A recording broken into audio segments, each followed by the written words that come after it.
It didn't. Even the elements seemed to be working against the village today. Barely a minute into the walk, the skies let loose, and we were both soaked through within seconds. Letting out a yelp, Narumi grabbed my hand and pulled me towards the nearest shelter. Oh, ew! A rainfall this suddenly. That's just typical. Today it just went from bad to worse. Huh, I thought it would take more than a bit of rain to douse your warrior spirit. Puh, warrior spirit. Yeah, I really had that by the bucketful today, didn't I? You sound different from last time we met. I was practically expecting you to shout, "Ha! If you want to stop the great Narumi, you better up your act, Mother Nature. Send me a tsunami, an earthquake, or a tornado my way, and you might just stand a chance." Yeah, well, that was before I realized what a weak, cowardly person I am. It wouldn't take all that to stop me. I'm not that great. I'm just a girl who's trying to impress someone. It just takes a drizzle to stop me. I frowned for a moment, trying to think of how to respond. It looked like her inability to stop the slime girl from causing havoc had led Narumi to feel like she had failed somehow. It was then I recalled a certain scenario and decided to act. I swiftly grabbed hold of Narumi's shoulder, while my other arm wrapped around her own, almost as though I was about to comfort her. I had decided to use a judo technique, pretending to be a hero of some manga, preparing himself for a secret technique. I shouted proudly. What? Hey, stop! Surigami Goshi! Having practiced judo since I was a kid, I easily spun the girl over my shoulder and onto her back in the rainy crash. My eyes were sharp as they looked down at her, repeating the words I remember from a certain manga. If you let one loss break your spirit, you are not suited for the life of a warrior. The stronger the people around you, the more you should improve. That doesn't mean anything. You took me by surprise is all. You looked like you were going to kiss me, and then you tossed me on my back. I wasn't planning to kiss you, and now I forgot my heroic speech. Get up and grab your weapon, Narumi. If words won't cheer you up, then let's sulk like the warriors do, through battle. Wait here. The woman pushed herself upwards and barged past me, stomping into a nearby building. Only now did I recognize it as the building I had been held in the day before. I waited under the wooden slats of the shelter as the rain continued.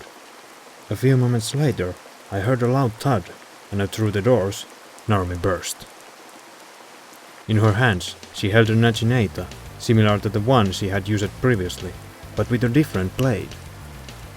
In the moment before her attack landed, I noticed that it wasn't nearly as sharp as it should have been. Here!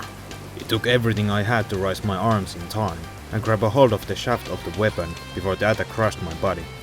Pushing her weapon aside, I darted forwards. Pushing my hand forcefully against her chest, I attempted to open her up for a second attack. That's it. You're not some weak-willed girl who is going to lose her fighting spirit that easily. Shut up! You don't even know what's going on. I'm going to beat the snot out of you, and that'll make me feel better. Didn't you forget one of the most important things in a fight?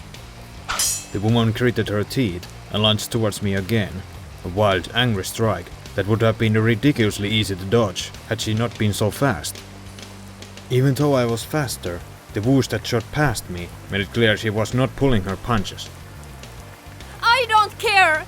It's not important! I couldn't do it! I got scared! I let everyone down! And that's why you failed as a warrior. I can read every emotion behind your attacks. You're angry at yourself for being unable to stop that spirit, right? Disappointed at yourself for lacking the courage to face them. But you're not some lone hero who has to do everything by herself. I quickly pushed her naginata upwards, a quick slide of my body nearly knocking the weapon out of her hands. I quickly raised her hand to flick her forehead before stepping backwards. Did anyone tell you that you had to fight that spirit on your own? Did you forget that you have friends out there that would give their lives to help you? A hero who fights alone is a hero who dies early. It's why both you and the Tsundertarn weren't able to defeat that spirit. How? How am I supposed to fight by her side when she is so much better than I can ever hope to be? How can I stand a chance against spirits when I'm just a girl with a sharp stick? Mia lost her sword, but she never lost her resolve. I lost mine as soon as things became dangerous. I'm worthless! The woman snorted as her forehead was flicked, and she quickly lunged forwards again, lashing out with her spare hand, aiming for my temple. I ducked, slid back, and narrowly dodged the swing of her Najinata. I noticed a change in her stance, which seems to allow a closer range attacking style. The only limits we have are those we impose upon ourselves. If she's better than you just need to keep improving. Even I have things I want to overcome. That's the thing about martial arts. Why haven't you tried talking to her about this? Because I can't! I can't talk to her! I just need to be strong. She does it without relying on anyone, without bending or yelling. I can't do it! I can't be like her! Is that really how it is? Maybe you just don't know what the source of her strength is. But in your case, it's just a matter of finding your resolve. Well, there's the problem. I don't have any. I'm just a dumb little girl who needs to be saved all the time. Come on, stop talking like that. Don't you have something you want to protect at all costs? I... Nothing at all? Not your family, your friends, your village? You just turn up for the paycheck and tell them thanks? You're right. There's nothing. I lost everything. The woman's next attack caught me by surprise. She flung her weapon towards me at full strength, hitting my arm and causing me to flinch. As she turned away from me, she slipped on the wet grass. Before I had a chance to react, she scrambled to her feet and suddenly took off towards the forest.